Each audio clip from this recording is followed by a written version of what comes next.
Sud Radio Auto. Essai croisé. Essai croisé avec nos partenaires de Mobility TV et nos 3 spécialistes. Comme d'habitude, ce matin, on va parler des tops et des flops de l'année avec Mélina Priam. Bonjour Mélina. Bonjour. Bonne année, bonne année. Journaliste à l'Auto-Journal. Stanislas Laroumé, fondateur de la plateforme Ma Voiture Idéale. Bonjour et bonne année à tous. Cédric Fréour, chroniqueur auto aux Échos et fondateur de la plateforme Sans Bornes. Et pareil. Bonne année à tous. Voilà, bonne année sur la route. Alors, messieurs, dames, on commence plutôt par les coups de cœur, les coups de cœur, vos coups de cœur, vos tops de l'année. Allez, je commence par vous, Mélina. Mon coup de cœur, c'est une voiture que j'ai essayée récemment. On ne voit pas encore trop sur la route, qui arrivera, je pense, premier trimestre 2023. Donc, pour bien commencer l'année, moi, je commencerai l'année en Peugeot 408. Peugeot 408. Alors, c'est pas une révolution, mais je trouve que Peugeot prétend réinventer la berline. J'irai pas jusque-là. Mais il y a de l'idée. C'est une voiture entre une berline compacte plutôt haut de gamme et un SUV, si ce n'est que lorsqu'on la conduit, on a clairement les sensations d'une berline. On n'a pas les sensations d'un SUV. Elle est légèrement rehaussée, avec une ligne de toile un petit peu fuyante qui lui donne un côté un peu SUV coupé, façon, on va dire, Renault Arcana et autres. Mais à conduire, et c'est pour ça que je l'aime bien, c'est une berline et c'est une Peugeot, donc avec des trains roulants qui sont extrêmement bien mis au point. Voilà, ça tient bien la route. Quel budget aussi ? Alors, c'est un peu son défaut. J'allais y venir. C'est-à-dire que pour ce qui est une berline compacte, parce qu'en fait, c'est la sœur jumelle presque, ou la sœur de la 308, parce que c'est exactement, techniquement, c'est la même voiture, ou presque. C'est beaucoup plus grand quand même. Et alors, oui, elle est plus longue, et justement, elle a ce que n'a pas la 308, c'est-à-dire de la place à l'arrière. Pour les passagers. Donc je trouve qu'elle est bien positionnée dans la gamme. Elle est très bien, elle est plus spacieuse, mais ça fait cher. C'est une voiture avec des motorisations à pas loin de 50 000 €. Ah oui. Oui, quand même. Donc ça fait une compacte assez chère. Mais il y a une ambiance aussi. Alors on aime ou on n'aime pas le fameux e-cockpit de Peugeot, mais moi je le trouve. Je trouve plutôt sympathique. Des fois, avec les compteurs en 3D, ça fatigue un peu les yeux. Voilà. Mais il y a une ambiance. Mais il y a une ambiance. Et non, c'est une voiture qui est attachante. En plus, il y a une vraie volonté de monter en gamme, comme on dit, avec à l'intérieur des matériaux qui sont vraiment agréables, qui sont sympas. La finition est bien faite. Moi, je trouve que c'est une voiture qui est réussie. Et voilà. Et c'est un peu le côté aussi cocorico. Voilà. Allez, cocorico, oui, tiens. Elle est fabriquée en France. Oui, elle est fabriquée en France. Alors, non, mais parce qu'elle ne sera pas fabriquée qu'en France, mais elle est fabriquée en France. Allez, votre top à vous, Stanislas Laroumé. Alors moi, je vais vous parler d'une japonaise que beaucoup ont conduit ici et qui m'a vraiment, et je suis pas le seul d'ailleurs, c'est la Toyota GR86. Alors c'est une évolution d'un modèle qui s'appelait GT86 et qui a reçu un nouveau moteur et quelques modifications et qui est devenue une voiture mais vraiment très très très attachante. Une voiture comme on n'en fera plus, ça c'est sûr, parce que c'est une voiture thermique, attention je dis un gros mot, essence, boîte manuelle, sans turbo, sans vraiment de technologie, coupé 2+2, pas très cher, très mal usé parce que dans un pays fasciste ou communiste, je ne sais pas, mais en tout cas qui déteste la voiture. Un pays fasciste ou communiste, ça va nous y aller. Mais non, mais on est assassiné de taxes, donc écoutez, c'est la nouvelle année, voilà, on tente de prévenir les gens. Donc un peu plus de 16 000 € de malus pour une voiture à 34 000 €, donc ça fait très mal. Mais c'est une voiture hyper sympa, mais vraiment tellement sympa à conduire, commande de boîte, direction, freinage, châssis, c'est top. On s'éclate au volant. C'est pas très cher si on enlève le malus, mais bon, ça on ne peut pas y échapper malheureusement. Et puis ça vient de chez Toyota. Alors Toyota, c'est quand même une marque qui est très connue pour ses voitures hybrides indestructibles où les chauffeurs de taxi font 500 à 700 000 km au volant. Et ben ils font des voitures hyper fun comme celle-ci, comme la Yaris GR ou comme la Toyota Supra aussi. Donc bravo Toyota, plus gros constructeur au monde, qui sait quand même ratisser très très large. Donc on peut que les féliciter. Vous partagez son avis ou pas autour de la table Mais juste pour embêter, vous dire non. Oui. Non. Moi, c'est une auto effectivement très très sympa. C'est une sportive c'est une voiture à l'ancienne. C'est une sportive vraiment accessible. C'est pas une sportive de 700 chevaux inconduisible. Non, mais et tout. Ça voilà. fait que 234 chevaux. C'est pas non plus un avion de chasse. Hein. Ça marche. Hein. Mais c'est pas inconduisible. C'est pas inconduisible. C'est une voiture totalement inattendue en fait. Oui. Toyota, c'est plutôt une marque sérieuse, de bons pères de famille, qui vend des voitures partout sur la planète. Hybride aussi, avec la Prius qui fête en plus ses 25 ans cette année. Mais on n'attendait pas d'eux une sorte de pépite comme il en essaie au milieu des années 80 avec la Golf GTI, une R5 Turbo, voilà. Exactement. Ils sortent ça. Et c'est merveilleux en fait. Tout à coup, dans la grande famille Toyota, il y a une sorte de cancre, mais qui est hyper marrant. Voilà. Oui, mais on oublie l'engagement sportif de Toyota. Enfin, Oui, partout, Toyota, hein. c'est le WRC, c'est vrai. l'endurance, et ça a été la Formule 1. Donc Toyota tient à son image Et sportive aussi. Stanislas a raison. Oui.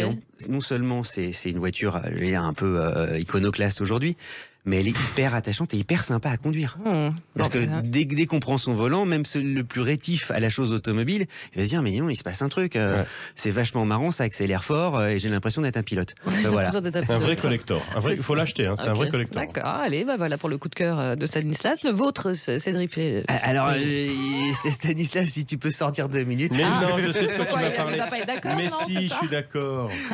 Je vais vous parler de Je suis voiture. toujours d'accord avec toi. Je vais vous parler de voiture électrique et je vais vous parler de la Renault Je Mégane. sors. La Renault Mégane E-Tech.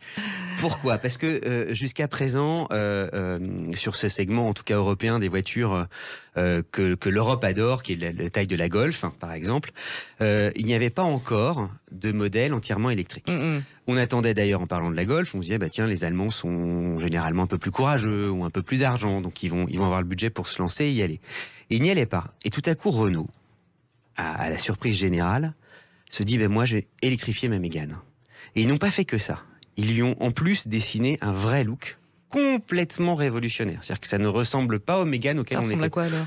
C'est plutôt très contemporain, c'est aérodynamique, et ils y ont ajouté en plus plein de petits détails chromés, dorés.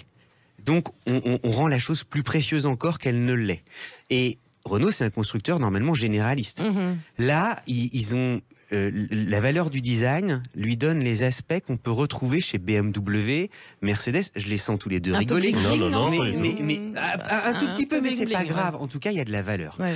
Et en plus, ce qu'on attend d'une voiture électrique, c'est qu'elle ait, quand on monte à bord, une véritable ambiance et surtout des écrans qui obéissent au doigt et à l'œil comme on a l'habitude. Les écrans. Voilà, avec un iPad et que voilà, ça obéisse comme votre smartphone obéit. C'est mieux qu'un iPad, mieux qu'un smartphone. Et l'industrie automobile, qui n'était pas constructeur de téléphone, avait toujours un train de retard par rapport à nos smartphones. Et quand on montait dans une voiture avec plein d'écrans, on se disait mais ça avance pas assez vite, ça obéit pas à la voix, c'est nul.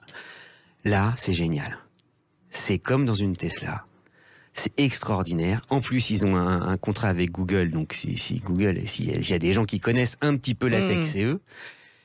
Et on se dit, mais on ne s'attendait pas à ça de Renault. On monte à bord. Tout est super bien designé. Pour moi, c'est la meilleure Renault de la gamme. Vous nous avez dit le prix ou pas d'ailleurs Ah bah à chaque fois. C'est les fêtes quand de même. Noël. On n'a pas le prix des cadeaux. Mais c'est une voiture électrique, il y a un bonus. Il y a un bonus, il n'y a pas de malus. bonus. Alors, je vais être très très précis. Rapidement. Une Mégane E-Tech, ça commence à 35 200, mais avec le petit moteur et la petite batterie. Le petit moteur et la petite batterie, ça monte à. Et avec la batterie qui va bien, c'est-à-dire celle qui est la mieux, tout ça, 220 chevaux, on arrive à 40 000. Non, mais Quand même, ouais. sauf Ouais. que là, Mais- ils viennent de sortir, Renault sort Oui. la Mégane E-Tech avec le petit moteur Et la et la grosse batterie. batterie. C'est Et ça, celle-là qu'il faut acheter. ça, c'est peut-être la bonne idée. Merci Méline. C'est Voilà. ça. Ça y est, ce sera le C'est mot la de la bonne fin. idée. Merci Ce sera de le me mot de la sauver. fin. Voilà pour vos coups de cœur. Et ben, on retrouve vos flops. La chance, ça va casser un petit peu sévère de Non, cette non. année. Non. Allez, on se retrouve dans quelques instants avec nos spécialistes dans Essais croisés sur Sud Radio. À tout de suite. Sud Radio Auto, Essais croisés. Essais croisés, c'est la suite avec nos partenaires de Mobility TV, nos trois spécialistes qui n'arrêtent pas de papoter pendant les pubs. Mélina Priam, journaliste à l'auto, journal, Stanislas Laroumé de Ma Voiture Idéale et Cédric Fréau, chroniqueur auto aux Échos et fondateur de la plateforme Sans Bornes. Tout à l'heure, on a parlé de vos tops de l'année. Là, on va parler de vos ratages. Enfin, vos ratages, pas les vôtres, mais des flops de l'année. Justement, tiens, on va commencer par Stanislas. Qu'est-ce qui n'est pas du tout ma voiture idéale, alors, cette année? Non, mais c'est vrai que c'est une voiture que j'aurais du mal à conseiller à mes clients qui font appel à mes services, mais j'étais très déçu moi-même et je pense que je suis malheureusement pas le seul. Et ce qui prouve quand même que la voiture a été mal conçue ou mal développée dès le départ, c'est l'Alfa Romeo Tonale. Alors je sais, c'est dur de dire du mal encore d'Alfa Romeo. Je pense qu'ils ont vraiment pas besoin de ça. Mais je le dis parce que je suis profondément déçu. Cette voiture, tout le monde l'attendait. Tout le monde attendait qu'elle soit très bien. Et alors elle n'a pas que des défauts, heureusement. On va commencer par les qualités. Elle est quand même relativement jolie. Je pense que tout le monde est d'accord. Non, elle est magnifique. Elle est magnifique. Elle est plutôt bien finie. C'est relativement habitable. Relativement habitable. Non, parce qu'il y a mieux. Il y a mieux dans la catégorie. Le coffre est à peu près convenable, mais au volant, et ça je me souviens toujours de Cédric qui en parlait ici, c'est comme si vous voulez dîner avec un Italien qui est hyper bien sapé, qui est hyper stylé, mais en fait, excusez-moi pour l'expression, mais vous vous emmerdez comme un rat mort à table. Voilà. Et donc c'est un peu ça le problème du Tonale. Vous emmerdez alors avec cette voiture. Au volant, c'est l'ennui profond. Ah c'est qu'il n'y a aucune émotion, aucune sensation, aucun bruit. La transmission c'est mal fait, le moteur est anémique. Enfin, c'est le système hybride marche mal. On a envie, ça sort du cœur en tout cas. C'est rare et j'en ai parlé avec d'autres confrères que je ne nommerai pas ici et qui travaillent dans un grand journal, ou dans le mot il y a l'auto-journal, enfin bon bref, voilà, qui m'ont dit, écoute, c'est rare, mais c'est une des rares fois, ça fait 20 ans que je fais ce métier, ou 25 ans que je fais ce métier d'essayeur automobile, où j'avais envie vraiment de rendre les clés. Oui, carrément. Voilà. Bon, ça c'est donc fait, moi, encore une fois, je suis déçu parce que j'aime beaucoup Alfa Romeo, comme beaucoup d'ailleurs. C'est une marque qui a beaucoup de fans dans le monde entier. Mais voilà, c'est dommage. Il manque pas grand-chose. Il suffirait un bon moteur, une bonne boîte de vitesse et tout serait réglé. Mais sinon, vous vous ennuyez au volant de cette voiture. Alors on a bien compris. Mais profondément. Je suis pas le seul. C'est vrai. Une Alfa, c'est normalement un look suivi d'une avalanche de sensations quand on est derrière le volant. Oui, avec quelques petits défauts. Il y a que le look. Alors, ce qui peut c'est déjà pas mal. Voilà. C'est déjà pas mal. La bouteille à moitié des voitures. Non, mais des voitures qui sont bien dessinées, jolies et où il se passe pas grand-chose derrière, c'est pas la seule. Voilà. Et encore, je trouve qu'on est un peu sévère. C'est vrai que c'est pas tout réussi. Mais c'est quand même pas la punition totale. Voilà. Et puis il y a une ambiance. Non, mais il y a une ambiance. Enfin voilà. Mais bon, et puis moi j'aime l'Italie, j'aime les pâtes. D'accord. Et j'aime les Italiens et je m'emmerde pas avec eux. Alors justement pour les épices, le parmesan et la sauce tomate, elle sort en PHEV, en plugin hybride. Merci de décoder. Parce en que motorisation hybride rechargeable avec 275 chevaux. Personnellement, je n'ai pas eu la chance de l'essayer, mais je pense qu'elle corrige une partie justement des défauts des motorisations qu'on a essayé tous ici et qui n'étaient pas PHEV, et que cette puissance supplémentaire qui culmine désormais à 275 chevaux corrige probablement ce petit manque de vitamines, de paillettes dans les yeux et tout ça. Et en tout cas, on croise les doigts. Ouais, voilà. On croise les doigts. Votre flop de l'année pour vous, Alors, mon flop de l'année, ça va pas être sur une voiture, ça va plutôt être sur un ensemble. Voilà, je suis un peu. Tout à l'heure, j'ai fait cocorico pour la 408. Là, je vais continuer à faire ma Marianne. Voilà, je suis un peu dubitative, un peu énervée. Du tapis rouge que l'on déroule aux voitures chinoises et notamment aux voitures électriques chinoises.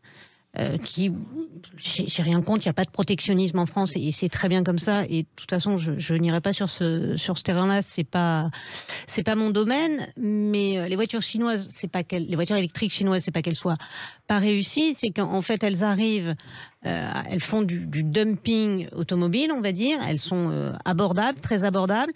En plus, avec le bonus écologique, elles deviennent carrément des bonnes affaires imbattables.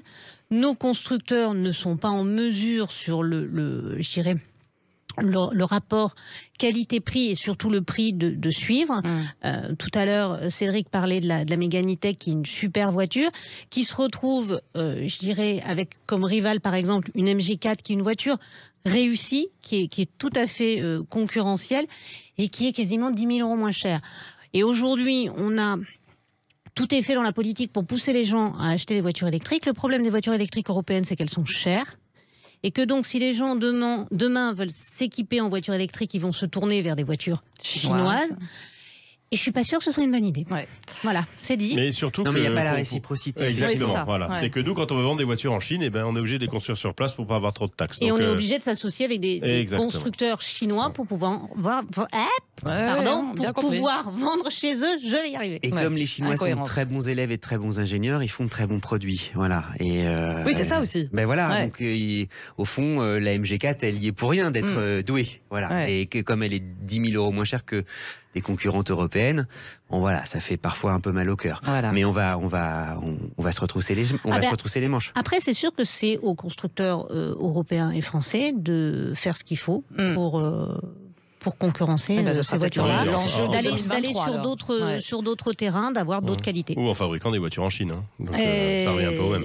Et Cédric, du coup, vous alors, votre club de l'année. Je vais être tout à fait franc, on est quand même dans une très belle industrie. Je n'ai pas eu spontanément à l'esprit de flop de modèles automobiles. En revanche, de manière contextuelle, on est en ce moment contraint. La voiture électrique arrive à grands pas, et il faut la recharger. Et il y avait un objectif qui était d'atteindre 100 000 bornes le plus vite possible. Et là, on en est on en est à un tout petit peu plus de la moitié. J'allais faire un mauvais jeu de mots. On est à 100 bornes. On est à 100 bornes, voilà. La plateforme. Et pourquoi je dis ça? Parce qu'effectivement, alors même si le marché du modèle électrique, il est comme ça, il est en croissance très très forte, ceux qui tout à coup découvrent pour la première fois une voiture électrique et qui vont la prendre, et qui notamment peut-être l'ont achetée pour durant ces vacances de Noël et vont revenir sur l'autoroute, il y a du monde, il y a de plus en plus de monde et il n'y a pas suffisamment de bornes pour recharger. Donc on prend encore plus de temps, quoi. Donc on attend. Quand elle marche. Et lorsqu'elle marche, parce que parfois, effectivement, surtout quand les températures sont basses, il y a des dysfonctionnements. Alors qu'une pompe à essence classique, pour qu'elle tombe en panne, il faut qu'il n'y ait plus de carburant. Et donc là, il faut accélérer vraiment. Donc là, il y a une vraie accélération. Je le dis, les constructeurs, ceux qui travaillent justement sur les infrastructures, une bonne partie des pétroliers aussi, qui se disent qu'ils vont équiper leur station-service, le savent tous. Mais ce serait pas mal d'accélérer. Voilà. C'est pour donner un petit coup de fouet, parce qu'en tant qu'utilisateur, vous en savez quelque chose. J'en sais quelque chose. Et voilà. Et comme le marché, encore une fois, de la voiture électrique est en très forte croissance, plus il y a de monde, plus les bornes qui sont déjà très très peu nombreuses vont être prises d'assaut. Donc il faut que l'ensemble se nourrisse. Voilà. Donc, ne relâchons pas l'effort. C'est ça, ça sera peut-être l'enjeu entre autres de cette nouvelle année. Sans parler de l'éventuel délestage. Oui, il y a ça. Et puis alors, puisqu'on en est au vœu de début d'année, faisons en sorte que le coût justement de l'utilisation, notamment des bornes rapides, reste attractif. Et ne dépasse pas celui d'un coût de carburant classique. Parce que là, l'intérêt pour tous ceux qui tout à coup découvrent l'électrique, ils disent attendez, ça coûte plus cher que le plein de super. Il y a un peu de tromperie sur la marchandise, quoi. On est un peu déçus. C'est ça. Et vous, le premier. Bien compris, en tout cas. Merci beaucoup pour vos lumières, ces tops et ces flops de l'année revisités par Mélina Priam, journaliste à l'Autojournal, Stanislas Laroumé de Ma Voiture Idéale, Cédric Fréour des Échos et de la plateforme Sans Bornes. On en parlait des bornes. Merci beaucoup. Merci et bonne année. Encore une fois. Bonne année à tous. Merci.